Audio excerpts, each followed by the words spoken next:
primeiro meu boa noite aos nossos participantes da roda. Raquel Landim, boa noite.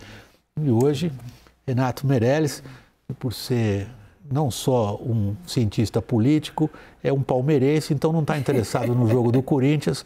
Quem normalmente senta aí, o Caio, não faz nada se não vê o jogo do Corinthians. Eu tô aqui... Desculpa trair a tua confissão religiosa. Imagina, eu sou palmeirense com muito orgulho e até interessado para ver essa disputa de quem é o segundo melhor time do Brasil. Né? Se é o Corinthians ou o Flamengo. Para que a gente aqui tem essa coisa ecumênica. Vamos, então, em primeiro lugar, tratar da questão da religião na campanha. Tanto Lula quanto Bolsonaro, eles se dedicaram e vêm se dedicando com ênfase aos segmentos, aqueles recortes, né, aos segmentos dos eleitores divididos pela religião que eles dizem a qual aderiram. Lula divulgou hoje uma carta a evangélicos. E a gente volta para falar disso dos católicos, mas primeiro a reportagem com Juliana Lopes. Senhor Jesus. Buscando se aproximar do eleitorado evangélico que apoia majoritariamente a candidatura de Jair Bolsonaro, o ex-presidente Lula lançou nesta quarta-feira uma carta direcionada à base conservadora, na qual se colocou contra o aborto e chamou de triste escândalo o uso da fé para fins eleitorais. No texto, o petista tenta rechaçar notícias falsas que vêm sendo disseminadas a seu respeito, como a de que fechará templos se for eleito. Lembra de ações de seu governo em prol dos religiosos e se compromete com a garantia da liberdade religiosa no país. Posso lhes assegurar, portanto, que meu governo não adotará quaisquer atitudes que firam a liberdade de culto e de pregação ou criem obstáculos ao livre funcionamento dos templos, diz um trecho do comunicado. A carta, na minha visão, ela é endereçada para um público evangélico em geral, mas o problema do Lula específico é em um grupo só dos evangélicos, que é o grupo dos pentecostais. Eu acho que para esses eleitores, a carta ajuda pouco, porque as lideranças desse grupo parecem estar de forma muito consolidada contra a candidatura do PT nesse momento. E para os eleitores evangélicos que são mais progressistas, a carta não muda nada, porque ali não tem uma novidade para eles. Enquanto aliados do petista esperam que a divulgação da carta tenha sido em tempo hábil para reverter a predileção por Bolsonaro nas igrejas evangélicas, a campanha do atual presidente busca conquistar votos dos católicos. Após hostilidades ocorridas durante a passagem de Bolsonaro pelo Santuário Nacional de Aparecida na semana passada e dos crescentes episódios de tensão entre padres católicos e apoiadores do chefe do executivo, não perder votos nesse grupo se tornou uma preocupação bolsonarista. Segundo pesquisa da Genial Quest, divulgada nesta quarta-feira, Bolsonaro é o favorito para 36% dos católicos, enquanto Lula tem 54% das intenções de voto no grupo. Brancos e nulos são 5% e indecisos somam 5%. Entre os evangélicos, Bolsonaro tem larga vantagem, 56%. Lula é o escolhido de 31%. Estão indecisos 7% e declaram voto em branco ou nulo outros 7%. Na última segunda-feira, Bolsonaro marcou presença em um evento católico em uma tentativa de mostrar apoio dessa parcela dos cristãos à sua candidatura. Assim como o Lula tem um teto entre os evangélicos, e esse teto está ali próximo de entre 30% e 40%, o Bolsonaro também tem um teto entre católicos. Tá? E o teto do Bolsonaro entre católicos é basicamente explicado por haver uma concentração enorme de católicos no Nordeste, que historicamente, ou para ser um pouco mais preciso, pelo menos desde 2006, desde as eleições de 2006, se consolidou como sendo uma região de forte concentração de votos para o PT. Renato Meirelles, vamos usar um pouquinho a sua expertise. Você é um profissional do setor de coleta de dados, análise, de pesquisa. Em primeiro lugar, uma pergunta mais abrangente. As pesquisas, de fato, conseguem separar o eleitorado de acordo com a confissão religiosa ou isso é um artificialismo? Nós fizemos alguns estudos quando começou essa polêmica. O número correto de evangélicos é de 25%, de 35%. E o que a gente viu que isso altera muito pouco no resultado final. Né? Ou seja, estabelecer uma cota, vamos dizer assim, um elemento de ponderação dos dados, se é de 25% ou de 35%, teria um efeito final nos votos muito pequeno. Mesmo numa eleição polarizada como a nossa, ainda não o suficiente para mudar os termos. Mas, William, o que acontece é que a questão tem menos a ver com a declaração religiosa do eleitor e mais a ver com a organicidade que essa fé de cada um tem. Em outras palavras, a diferença entre quem vai mais ao templo e quem vai menos ao templo. Os evangélicos não têm essa... os evangélicos têm uma organicidade muito maior, como se fosse um grêmio estudantil, um partido político. Eles formam centros comunitários. Eles formam centros comunitários muito fortes, com uma frequência de visitas muito maior do que os católicos. Né? As pessoas vão mais ao templo evangélico do que à igreja católica, do ponto de vista de frequência, de ida à igreja. Se você soma esse o fato de que os evangélicos discutem praticamente o dobro de política do que os católicos dentro das igrejas, o Datafolha fez um levantamento bem interessante sobre isso, fica claro que a força está no poder de mobilização. Mais do que os evangélicos têm uma visão sobre a igreja ou sobre os preceitos do cristianismo tão diferente assim do que os católicos. A força não está na doutrina ou nas, digamos, entre aspas, ideias, mas na capacidade de organização e capilaridade. Raquel, quando você que é a nossa number cruncher, apresentado ao Renato, nossa number cruncher, vem da economia, o pessoal que vem da economia com esse negócio de number cruncher domina tudo. Raquel, você que é a nossa number cruncher, quando você olha para os recortes em termos de afiliação religiosa dos eleitorados, aí é uma clara discrepância. Há uma clara vantagem de um candidato em relação ao outro, conforme a declaração de confissão religiosa do eleitor. Você interpreta uma tendência irreversível? William, eu acredito que sim. No caso dos evangélicos, principalmente. Porque o presidente Jair Bolsonaro, ele passou os últimos 4 anos e até antes disso, cultivando esse público.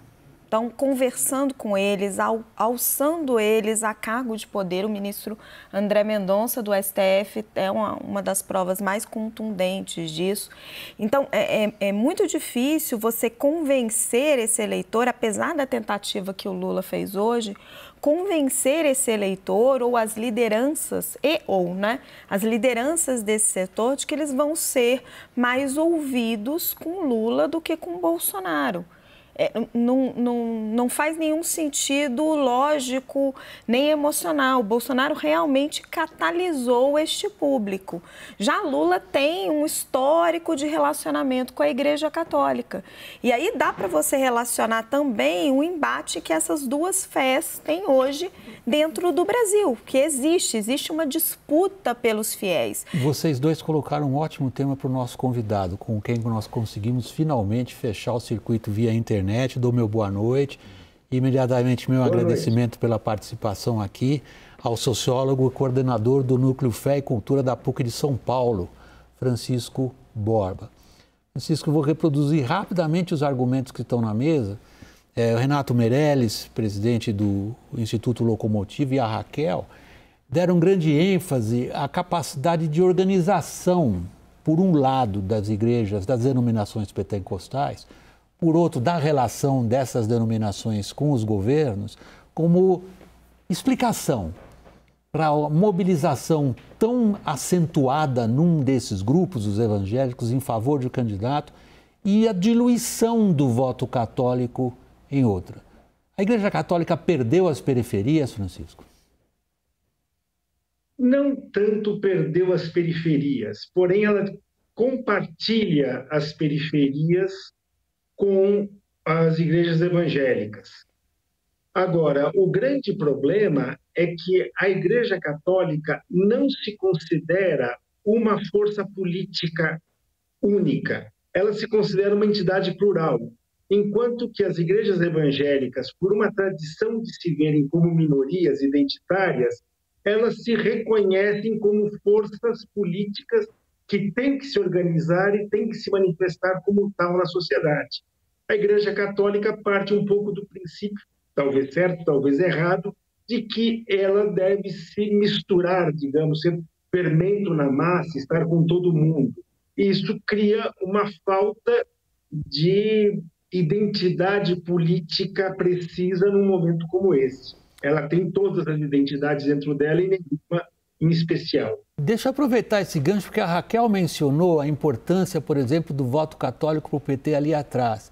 Aliás, todo mundo que gosta da história política brasileira não consegue dissociar a fundação do PT da atuação das comunidades eclesiais de base, da atuação de algumas figuras de grande projeção na Igreja Católica Brasileira, como Dom Paulo Evaristo Arnes, já falecido, já nos deixou, franciscanos, dominicanos, toda a história da luta política recente brasileira tem a participação de expoentes da Igreja Católica. Se eu penso, por exemplo, na Teologia da Libertação, Leonardo Boff, são nomes sobre os quais ainda se discute muito, aqui e na Europa. O que aconteceu para que essa, digamos, influência tivesse se diluído, como a gente constata? A democratização, a redemocratização, fez com que os políticos de origem católica fossem para os partidos e fizessem a sua militância política dentro do partido e supondo que essa militância tinha que se dissociar da Igreja Católica. Você não pode, pela tradição da Igreja, pela doutrina, fazer política dentro do templo católico. Isso é proibido pela própria instituição. Se alguma vez isso acontecia, era por um regime de exceção. Quando você está na sociedade democrática, para a teoria católica, isso não deveria acontecer. Veja, não estou discutindo com você se isso é eficiente ou se isso não é eficiente. Estou dizendo que isso é o modo como a Igreja Católica trata a questão da política. Uma outra questão é se a esquerda, católica ou não católica, perdeu o diálogo com as bases populares que se tornaram cada vez mais conservadoras e os evangélicos, de fato, conseguiram canalizar esse espírito conservador das bases da sociedade, coisa que a Igreja Católica faz isso, mas de modo dividido. Existem católicos mais conservadores, de uma mais de tendência de esquerda, existem católicos mais progressistas, mais de uma tendência de direita. Você não pode trabalhar a Igreja Católica como unidade nesse aspecto. É uma grande provocação, Francisco. Obrigado, Renato. Você não se sente seduzido a escorregar nessa provocação? Porque o que ele está dizendo é o seguinte: aquilo que foi decisivo lá atrás, eventualmente, você me corrige, hein, Francisco, se eu estiver interpretando errado as palavras. É uma roda, não espero eu passar a palavra também. Aquilo que foi decisivo num determinado momento e que hoje a gente vê as consequências, não existe porque se perdeu a capacidade de comunicação exatamente com os grupos que hoje são evangélicos. Teve um paulatino desconexão. Agora, objetivamente, quanto menor a renda, maior o número de evangélicos. Sobe a renda, maior o número de católicos. O engraçado é que o Lula, ele lidera entre os mais pobres, exatamente, menos entre os evangélicos. Né? Então, são duas situações que mostram que tem um terceiro elemento aí, que não é o elemento da renda. E que, para mim, está fortemente ligado à capacidade de organicidade. E a questão identitária que o professor também levantou. Por quê? Porque imagina o seguinte, uma coisa é uma fake news que você recebe no WhatsApp de um amigo. A outra coisa é no seu grupo da igreja. Então, também a capacidade de violência política, de fake news, de falar sobre essas histórias, muda a força que a mensagem chega, se chega por um irmão de fé ou se chega por um grupo aleatório que você tem de religião. Então, mesmo essa questão de fé, a fake news tem um efeito diferente de acordo com a origem que essa mensagem chega entre os evangélicos. No que você faz uma referência à questão de valores e conteúdos. Raquel, são tão diferentes assim? São todos cristãos? Nossa, William, profundo. Eu acho que sim. Eu acho que tem um conservadorismo mais forte. Por parte dos evangélicos? Por parte dos evangélicos. Acho que os católicos têm uma fatia muito grande que, além de não ter essa organicidade, também não tem essa devoção tão grande. Então, eu acho que para um grupo mais completo de evangélicos, embora para católicos praticantes também temas como o aborto, temas de costume sejam centrais, para os evangélicos isso é muito forte. E de alguma forma, e isso fica até claro na fala do Lula hoje no evento de manhã, quando ele dizia, quando fizemos campanha para Dilma, tivemos que explicar que ela não é o demônio, que ela não era o demônio. Então, é muito forte nesse grupo essa percepção, de alguma forma, de que o PT ou a esquerda e seus valores progressistas podem representar o demônio. Tanto que hoje eu fiquei me dedicando a entender por que o Lula finalmente tinha topado escrever essa carta. Porque ele não queria fazer isso. Ele estava emocionalmente muito incomodado de fazer isso. E a resposta que eu ouvi foi que ele finalmente concordou quando argumentaram com ele de que a militância que estava defendendo ele dentro dos templos estava precisando de um escudo para responder a esses ataques de que eles não estavam defendendo o demônio. É uma coisa forte, né? Mas passa exatamente por essa linha. Francisco Borba, como sociólogo e evidentemente estudioso das questões ligadas a religiões, especialmente se a gente considera a sua filiação uma instituição da Arquidiocese de São Paulo, né, a Pontifícia Universidade Católica, ligada claramente à hierarquia da igreja Sim. tradicional. Em que medida, quando a gente olha o quadro político, você se preocupa com o elemento religião na campanha eleitoral? Ou talvez sejamos nós, jornalistas, a gente se apega a um carimbo, a um títulozinho, ideologicamente, os evangélicos estão perto do Bolsonaro, mas a Igreja Católica continua assim, predominante nos eleitores do Lula. Em que medida essa simplificação, na verdade, impede a gente de entender os problemas? Eu acho que o problema da simplificação é separar por crença religiosa, por confissão religiosa. Evangélicos de um lado, católicos de outro. O que a gente tem que entender é que a esquerda, e aí não tem nenhuma opção ideológica minha, eu estou falando como analista, a esquerda, de modo geral, assumiu um perfil identitário de defesa das minorias e das identidades das minorias que se chocou com os valores de uma maioria popular. Quando você diz que a sociedade, por exemplo, é patriarcal e machista, você está, de certa forma, ofendendo um monte de homens que se consideram os chefes da família, os provedores do lar, e um monte de mulheres que se consideram felizes, bem casadas, etc., com homens assim.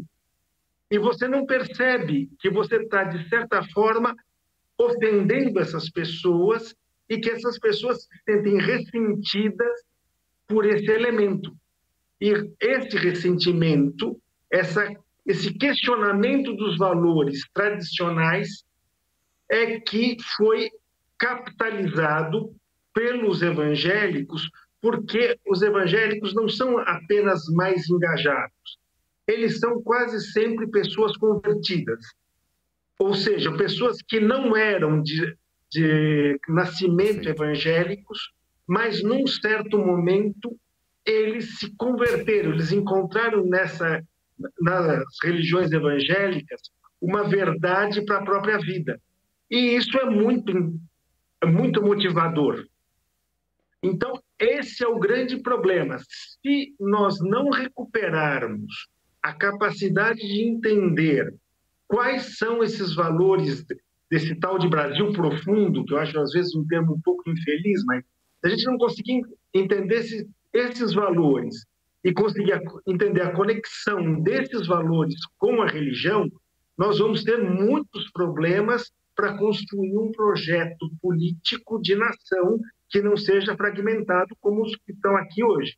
Eu usei recentemente essa expressão Brasil profundo, mas confesso que foi por falta de uma melhor. Agradeço a sugestão. O quadro que ele traça é muito mais amplo e muito mais complicado do ponto de vista do PT. Porque o que ele está dizendo, o Francisco, é o seguinte: perdeu-se a capacidade de entender o que é que motiva milhões de eleitores. Independentemente, como o Francisco diz, da gente simplificar as coisas e colocar em uma falsa dicotomia, né? Católicos versus evangélicos. Na verdade, o que você está dizendo, há um conteúdo de conservadorismo aí que a esquerda não entendeu. Acho que muita gente não entendeu e que varia também de acordo com a pauta da campanha, né? A gente aqui mesmo no WW conversou algumas vezes que a mudança da campanha para uma pauta de valores favoreceria o Bolsonaro, só que o Bolsonaro não conseguiria fazer isso sozinho. Ele precisaria da ajuda do PT. O PT ajudou. Ajudou quando colocou na televisão, ajudou com espaço aberto para a pauta justa identitária, mas que do ponto de vista eleitoral é pouco eficiente. Eu tinha uma pergunta, professor. O que, na opinião do senhor, fez com que se mudasse o voto evangélico? Porque essas pessoas que hoje votam no Bolsonaro foram grandes eleitores do Lula. Né? Eu lembro que quando nós fazíamos... Quem elegeu o Crivella, por exemplo, originalmente, foi um voto mais próximo ao voto do Lula. Eu lembro que nas pesquisas qualitativas que nós fazíamos na época, tinha muito mais a ver com a lógica da teologia da prosperidade, né? Com você vai vencer, nós estamos te dando... mas você vai vencer aqui. Né, o seu exemplo, o seu testemunho de vitória cresceu. Mas isso é o que aparecia nas pesquisas na época. Eu não sei se faz sentido. Francisco. Primeira coisa, teologia da prosperidade, em grande parte, não estou dizendo que ela não existe, mas em grande parte é um preconceito da classe média com as classes populares. Porque a gente pensa a teologia da prosperidade como uma teologia que diz que você vai ficar rico. Teologia, a promessa teológica que os evangélicos fazem para o povo não é que eles vão ficar ricos, é que o marido não vai se embebedar, que o filho não vai virar ladrão ou narcotraficante, que um trabalhador vai conseguir sustentar sua família. São coisas muito mais simples do que às vezes a gente pensa quando fala em teologia da prosperidade. Então, o que a teologia chamada da prosperidade promete para o povo mais simples é que eles, com o esforço pessoal deles, vão conseguir ter uma vida digna. Uhum. E aí houve um problema da esquerda que dizia que uma vida digna só poderia acontecer através de uma transformação de toda a sociedade brasileira. Só que essa transformação não vai acontecer em 5 ou em 10 anos. Em 5 ou em 10 anos, o filho dessa senhora que trabalhava de 10 horas por dia vai se tornar um ladrão, um trombadinha, porque como ladrão, o trombadinha, como narcotraficante, ele vai ganhar mais do que como operário. Então, para essas pessoas, essa teologia chamada da prosperidade dava uma esperança, um sentido de vida que, às vezes, a aposta na transformação social não dá. Isso é uma primeira coisa. Uma segunda coisa, se você pega os estudos qualitativos do chamado conservadorismo popular, né, chegaram até a chamar de neoliberalismo popular, coisas desse tipo, você vai encontrar que, muitas vezes, a grande crítica é da arrogância dos militantes de esquerda. Total. O militante de esquerda assumiu uma posição vanguardista, de que eles eram a vanguarda iluminada e que o povo não entendia o que eles entendiam.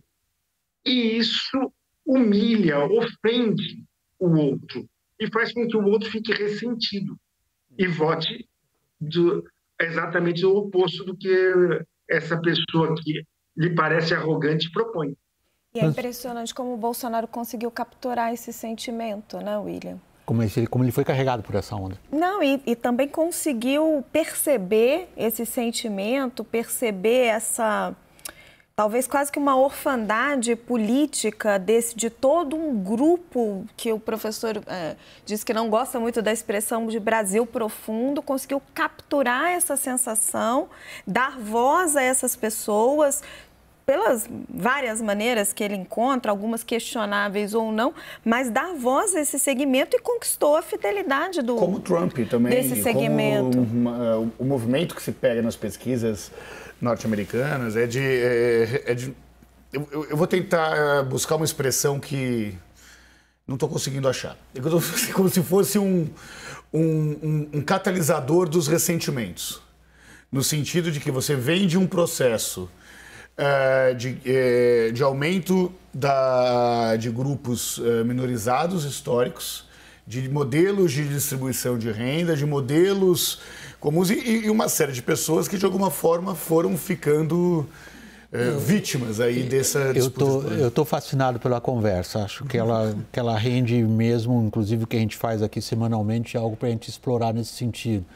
Eu sinto pena de ter que parar aqui, Francisco Borba, mas deixo aqui a promessa a você e ao nosso público que a gente volta nesses aspectos. Acho que é fundamental para a gente entender, inclusive, o que vem depois, né? Sobretudo se confirma certos favoritismos, a gente tem um presidente que hoje se dedica a um grupo onde ele sabe que ele está perdendo. E como que ele vai entender esse conservadorismo? Então, eu queria deixar meu agradecimento a você, Francisco Borba, sociólogo, coordenador do Núcleo de Fé e Cultura da PUC de São Paulo, e a promessa que a gente volta ao assunto.